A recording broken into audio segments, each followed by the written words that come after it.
your boy Grubz. You already know what it is, man. We back with another motherfucking video, man. You saw the title of the video. You know what it is.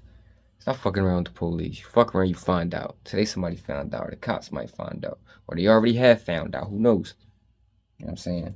We about to find out, though. You know what I mean?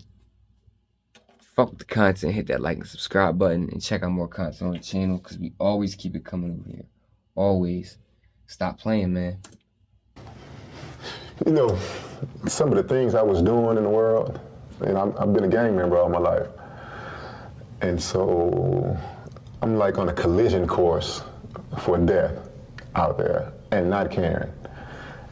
I think that if I would have never came to death row, I wouldn't be the individual I am today. I wouldn't be as mature. I wouldn't be able to explain to my daughter's life, like the appreciation of it, because I didn't have any appreciation for life. Jesus, death row. And you got daughters. This is dark. I wonder what he's in for, though. It has to probably murder. You know what I mean? But then again, I'm like, see, why didn't they just give you a life sentence? I'm curious, what do you have to do to get put on death row? Capital punishment. You know what I mean? Usually killing somebody, capital punishment. You know what I'm saying? Excuse me, I'm talking to my dad. You said capital punishment? Yeah. Usually if you kill somebody. Right. Like, so if capital punishment meaning like if you take a life, they can take your life, or they can give you life in prison. So even a drive-by can give you. Yes, definitely. They just don't do it in every state. Yeah, that's all. Okay, so just capital punishment. If you just kill somebody, that can get you a death penalty. But I know Texas is known for giving out the death penalties like a motherfucker, bro. Mm-hmm. God damn. See, so yeah, you don't want to commit no murders in Texas and get yourself caught up with hella bodies, because they're going to put your ass on death row. Most states in the South is like that. I peep. You know what I mean? Not as bad as Texas, but most states in the South, like Louisiana, you know what I mean? They do it. Probably Georgia. You know what I'm saying? South Carolina.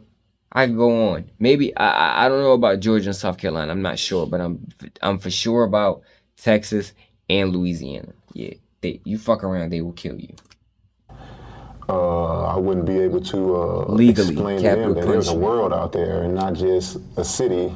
You know, I wouldn't be able to do any of that without death row.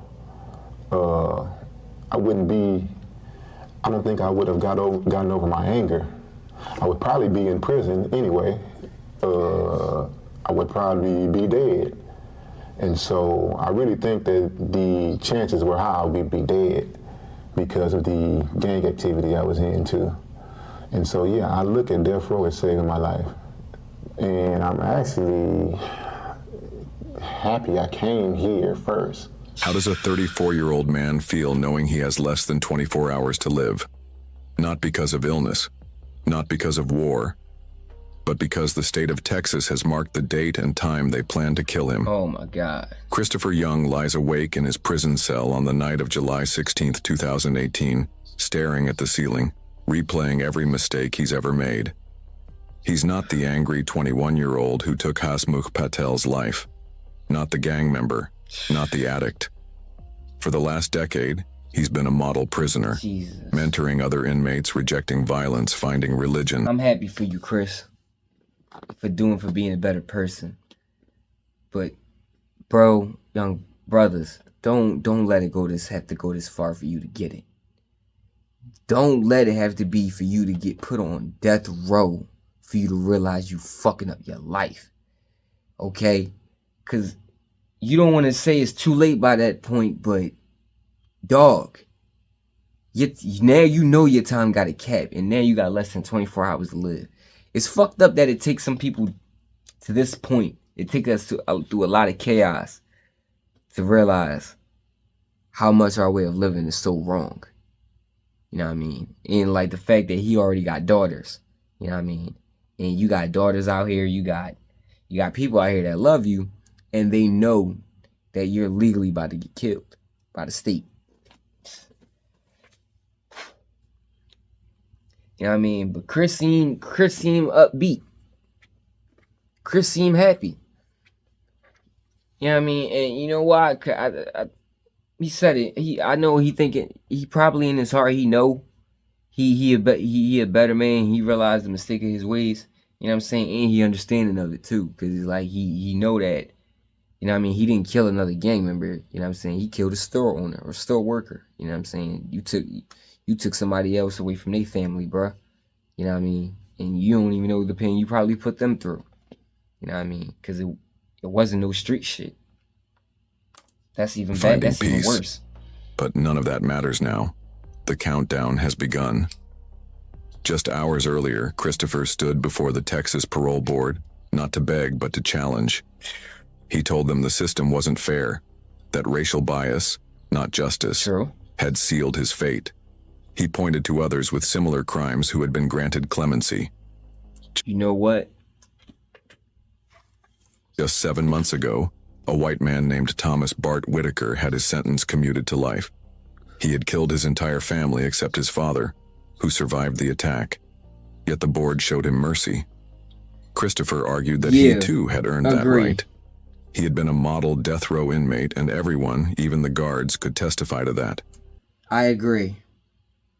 And it has shown that the court system, you know what I'm saying, like, this isn't my opinion, this is just facts, okay? They give black men, you know what I'm saying, longer sentences for the same crimes than white men, okay? You know what I mean? And, you know what I mean, yeah, this dude killed his whole family, and I never understood that neither, right? Because even some serial killers, right? How do we got serial killers that's still doing life? How you give a serial killer 50 life sentences? You know what I'm saying? But a motherfucker commit one murder, and he's doing death row. You know what I'm saying? I would think the serial killer should get the death penalty, automatic. You know what I'm saying? Because wouldn't that make more sense? He killed way more people, right? And then used to say this white man killed his whole family and he got a life sentence, but I gotta go on death row. You know what I'm saying? Usually, when a gang member kills somebody or they kill somebody in the streets, they just get life in prison. It's usually not the death penalty. You know what I'm saying? Yeah, no. Yeah, I mean, I understand where Chris is coming from. You know what I'm saying? So I understand why he would say it's racially biased. Because that looked like some racially biased shit. He became a born-again, reformed, and helped mentor other young people to flee gang life. He pleaded not just for himself, but for the future. That his 3 daughters would grow up with a father, even if behind bars. They didn't listen. They never do. Now, in the darkness of his cell, surrounded by silence and steel, Christopher prepares to die. Not because he hasn't changed, but because change came too late. And the system never forgets who you were, right, even when you've become someone entirely different. Welcome to True Crime Matters, where we go deep into crimes that shocks the nation, and decades later, the condemned pay for their sin. Thank you for watching. And Father and Local Cool and Sunlight Filter 4. San Antonio, Texas. It was a Sunday morning like any other. The streets were quiet, the air cool, and sunlight filtered gently through the dusty windows of a small convenience store on the city's east side. Behind the counter stood Hasmukh Patel, a 55-year-old husband, father, and local shopkeeper. He had opened the store early, as he always did, just as the city began to stir awake. Mr. Patel was no stranger to hard work. He was an immigrant who came to America seeking safety, stability, and a better life for his family. He believed in peace, in karma, in the quiet dignity of serving his community through honest work. See, y'all, that store was more than a business. This is the flip side of this shit, bro. See, this is the flip side of shit, right? This is what happens when, you know what I mean? See, when you want to kill people and want to shoot people and this, that, and the third, you know what I mean? And then not only that, you didn't just shoot anybody, you know what I mean? You shot a store owner, you know what I mean? A hard-working store owner who said he came from another country to America to build his business and all that, trying to get his shit right, you know what I'm saying? You came in and fucked everything up. You know what I'm saying? You can't undo this. You know what I mean? And people don't forget this. They don't forget shit like this. It was his dream in motion. A place where he knew the faces, the names, the habits of every customer who came through his door. But at 9:30 a.m., a stranger walked in. Christopher Young, just 21 years old, stepped through the door with bloodshot eyes and a gun tucked under his jacket.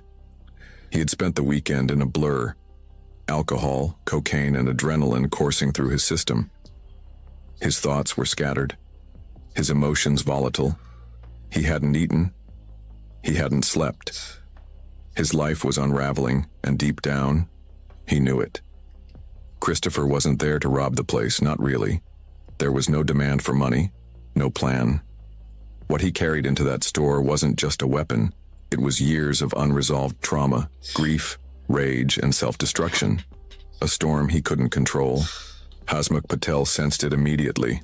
He raised his hands, his voice calm, asking the young man to put the gun down. No threats, no resistance. Just a man trying to defuse a situation he didn't deserve to be in. Then it happened. A single, deafening shot. That's nutty. Yeah, no. Right. I agree with Chris earlier about him not it being racially motivated sometimes. You know what I'm saying? In a lot of cases, it being racially fucking motivated. Most cases, really. You know what I mean? But, Chris, no, I can't give you the grace on this one, bro. Because, you know what I mean? Yeah, you draw. You know what I mean? You came in the store. He said you basically just took out all your life trauma on him. Some random store clerk. That's nutty to me. You know what I mean? And then you didn't come in there to rob anything. You just came in there, put the gun up and shot him. That's nutty. That's cold nutty. No beef, no problem, no disrespect. Just shot him because you drunk and fucked up. That's wild, Chris. The bullet struck Mr. Patel in the chest, sending him crumpling behind the counter. Blood spread quickly across the tile floor. His breath was shallow, his eyes wide, and within minutes his heart stopped. Christopher didn't take a single dollar. He didn't speak another word. He turned and fled, stumbling into the street, disoriented and trembling. This reminds me of my fucking... Yo, I had friends on my football team, man. I'm not even gonna say their names, man, because they're locked up to this day, bro. They try to rob, right? Claim they try to rob this old man on the way home while walking his dog out, right, around the neighborhood. You know what I mean? One of them asked for money. The other one didn't even ask for money. He just shot him. He just shot him, right? Shot him, took off, right? They both in jail to this day, okay? This happened in 2014, 2015, and they both still in jail to this day. You know what I mean? The one who shot him, he got 25 to 80 years. The other one, he got like 35, 40 years. You know what I mean? So, you look at the situation, right? And I be thinking, you know what? I can understand. I'm a understanding person. I can understand people killing for a reason. Even if it's fucked up and it's stupid. I can understand it. Right? You know what I mean? That shit, blatantly just shooting somebody, you know what I'm saying? If we robbing somebody, we robbing somebody. If we robbing to kill them, you know what I mean? Wouldn't it be, it's ethics to this.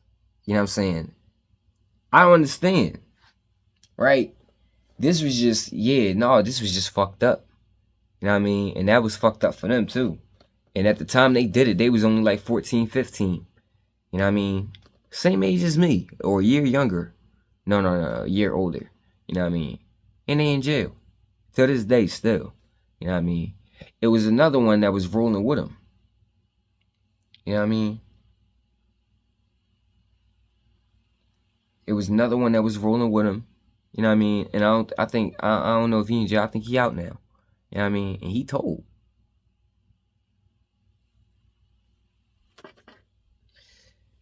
You know what I mean? Make better decisions, y'all. The sound of that shot still echoed in his ears. Police caught up with him that same day, just blocks away. He was sitting on a curb, drenched in sweat, crying, shaking his head over and over. Witnesses had already identified him. Surveillance footage confirmed it. In the interrogation room, he confessed, told detectives he didn't even remember firing the gun, told them he was drunk, high, lost, told them he was sorry. But it was too late.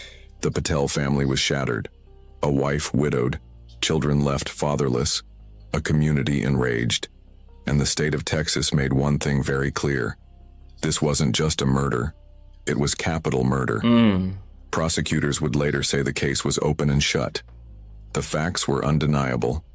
They wanted to make an example out of your ass. That's what it was. Suspect confessed. The video was clear. But what they never talked about, what the courtroom would never fully acknowledge, was the story behind the bullet, the life behind the trigger, and the possibility that this young man was broken long before he ever walked into that store. To them, Christopher Young wasn't a son or a father or a man unraveling from years of pain. He was a killer. And in Texas, killers die. The death penalty was on the table from day one, and for Christopher Young, that day in the store became the moment everything ended, and the slow, agonizing countdown to execution began. I feel sorry for Christopher, man. My heart is breaking for him right now because I grew up around people like Christopher. You know what I mean? And it's a fucked up relationship. It's a fucked up relationship because I feel for him, but then again, it's a part I don't feel for him. You know what I mean? Because I get it. You know what I mean? When they say people like this are broken, they are. They are. You know what I mean? And usually you don't understand how broken they are. You know what I mean? A lot of people don't understand what be going on in these households and how sometimes a lot of these motherfuckers don't got no order. And the severity of growing up with a parent on drugs, a parent not around, a parent that just lets you do whatever the fuck you want. You know what I'm saying? How strong the influences in the street can be. The abuse that goes on that don't get addressed. You know what I'm saying? It's a lot that goes on. You know what I mean? But Chris. Jesus, Christopher. When you do something like this, it's not about just you anymore. You beat somebody the fuck up, we can let that go. An ass whooping can get let go. Okay? You killing somebody. Not only you killing somebody, you killing a family, man. You killing somebody that's not involved in no type of street life, that you didn't have beef with in no sort of manner, that didn't disrespect you or go out his way. Right? You know what I mean? This can't be undone. And this is when it's too late to even try to. You can try to fix your brokenness. Now you gotta fix. Now you in a position where you have to look at your brokenness because you in jail for the rest of your fucking life. And you ain't got shit else to do. You know what I mean? You know what I'm saying? And it's hard to say this for kids, but if you're an adult and you're broken and you know you are, you know what I mean? You gotta take a look at everything around you. You know what I mean? And you don't have to take my advice because I'm not no fucking therapist or no guru. You know what I mean? I don't have the answers of life for everything. Everybody's trauma is different. You know what I mean? I believe you take time out to yourself, though, and get away from everybody, especially the people who caused the trauma. You know what I mean? Understand what happened, why it happened, who you were, when it happened, what you were doing, what's your fault, what's not your fault. You know what I mean? And move on. And moving on ain't easy. I'm not saying that like it is easy. It ain't easy at all. You know what I mean? But that's why having good people around you is important. You got to have people that match the good energy. I can tell Chris ain't have good people around him that match no good energy. They encourage the dumb shit, because look at where he's at. Christopher Anthony Young wasn't born into peace. He was born into pressure, into trauma, into a family already cracking at the seams. From the beginning, he carried two things: a quiet brilliance and a lineage scarred by violence. He was just 8 years old when his father was shot and killed. A murder that shattered what little order existed in his world. That loss didn't just grieve the family, it detonated it. The man who might have taught him discipline, who might have set boundaries, who might have pulled him back from the edge, was gone. And in that absence, chaos moved in. The neighborhood didn't wait for him to grieve. Streets filled the silence. The trauma deepened, and with no therapy, no guidance, no healing, Young searched for meaning the only way a child in pain knows how, by looking for power, identity, and safety outside his home. The gang culture welcomed him before the schools could. But underneath the trauma, there was something else. A spark. Teachers remembered Christopher as curious, even gifted. He played chess with ease. He could hear a musical note once and reproduce it on the violin, cello, or bass. That kind of brain doesn't come along often. He could have been an artist, a composer, maybe even a scholar. See what happens when life sits your ass down? Sorry, y'all, my phone dying. You know what I mean? When life sits your ass down, you know what I mean? It took you until you was in death row, on death row, to realize that, you know what? I can draw. I can do musicals. I have talents.